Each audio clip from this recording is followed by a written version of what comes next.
जुन्नर तालुक्याचा मुश्किल गाव देवाडे ही जी शिवसृष्टी प्रकल्प आहे हा जर जुन्नर तालुक्यात झाला तर कमीत कमी 2 ते 3 हजार लोकांना किंवा तरुणांना रोजगार मिळण्याची संधी आहे आणि ही जुन्नर तालुक्याची अस्मिता आहे।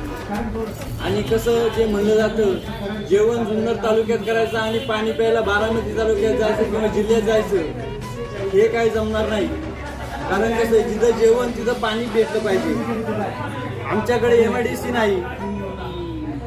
ही जर शिवसृष्टी प्रकल्प झाला आमच्या तालुक्यात जुन्नर तालुक्यात झाला तर आमच्या तालुक्यात ही शिवसृष्टी प्रकल्प हा जाहीर करावा शासनाला एवढीच विनंती आहे। आणि तमाम जुन्नर तालुक्यातील तरुण वर्ग आणि ग्रामसेवक काय असेल ते यांच्याकडून एवढीच विनंती आहे का हा प्रकल्प फक्त जुन्नर तालुक्यात व्हावा एवढीच तरुणांची फक्त एक विनंती आहे ही सरकारने स्वीकारावा। धन्यवाद।